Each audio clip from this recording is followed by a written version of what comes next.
Hi, Gerhard Bloom, once again, looking at the tyranny and the delusions of the social justice movement. So again, delusions. The international community, in the wake of Israel providing unambiguous intelligence information, demonstrating the participation of UNRWA, the United Nations Work Relief Agency employees, engaging in the terrorist attack on October 7th. That's right.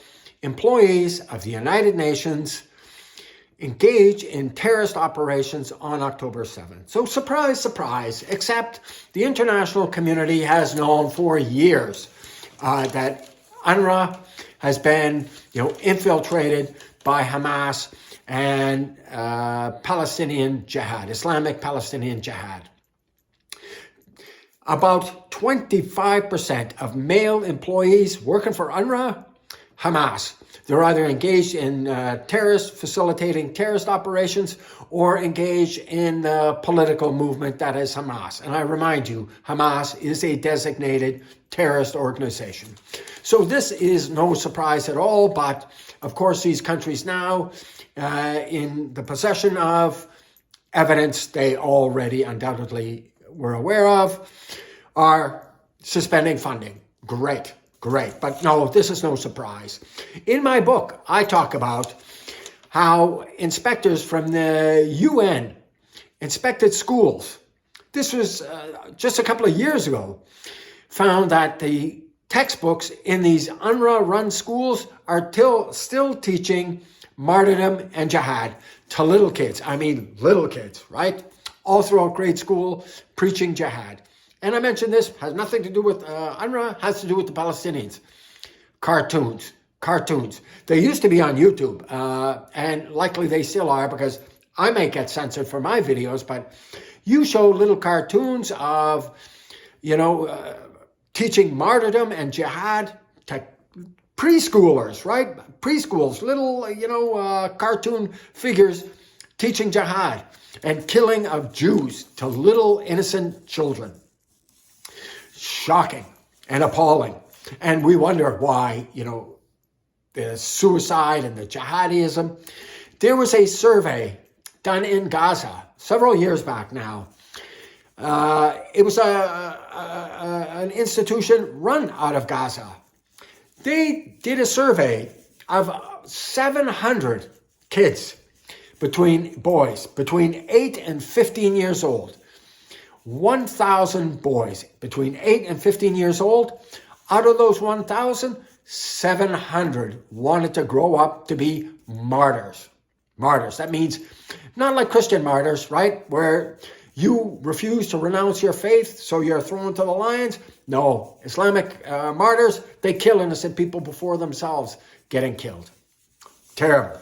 And so this goes on.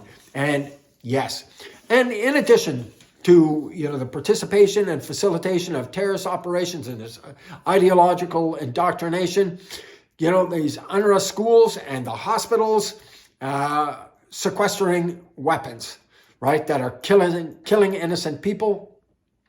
And this has got to stop.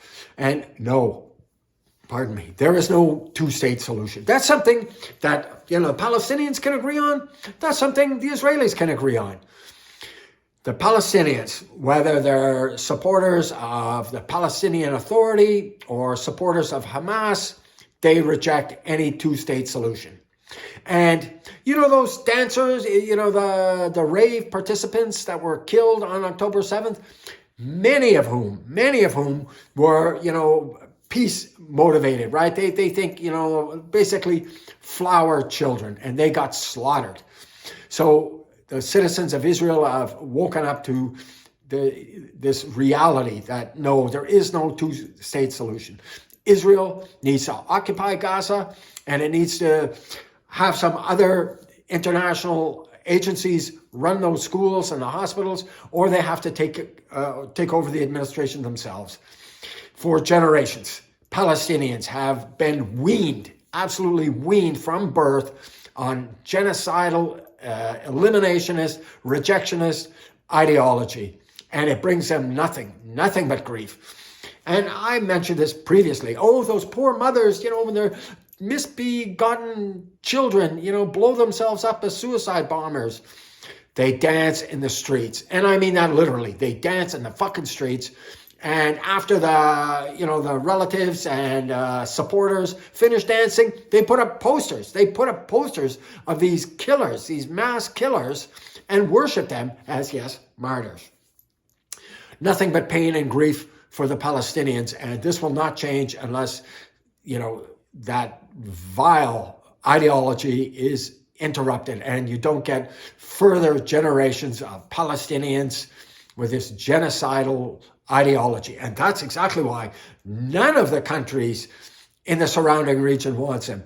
You think, that wall separating, Israel from the West Bank, you should see the wall that separates Gaza from Egypt. It is extraordinary. Do yourself a favor. You think I'm lying? Ask Mr. Google. Check out those photos of that wall. And Syria doesn't want them. Jordan doesn't want them. Lebanon doesn't want them. Why? Because everywhere large displaced Palestinians go, they cause political unrest and they cause violence and almost overthrew the government of Jordan. So nobody wants them because of this poisonous ideology. Anyways, yeah, good.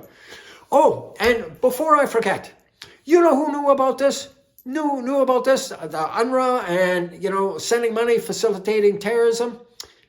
Donald Trump. Donald Trump, 2018, no more funding because he knew that where this funding was going. Joe Biden, he gets into office, turns open the valves. He was explicitly warned, well, Mr. President, this is the State Department telling him that it's almost certain, and it was certain. They knew to a certainty that money was being diverted for terrorist operations and terrorist infrastructure. He thought he could turn the money back on and then, coax these UNRWA and, work with Hamas, to stop this terrorist financing. Well, he was wrong, wasn't he? And yes, now Biden has had to reverse course and suspending funding. Awful. Anyways, thank you so much for your time. Sorry if it was a bit ranty. And do check out my book, Deconstructing Social Justice. And yes, I talk about this Palestinian situation and the slanders against Israel at great length. And I went into it utterly agnostic. I didn't know about the issues, but I thought, let's have a look at this. See what's underneath that particular rock. And yes, I was surprised. Anyways, so check it out. It's important, not because I wrote it. I wrote it because the issues could not be more important. Thank you so much for your time and attention. Bye-bye now.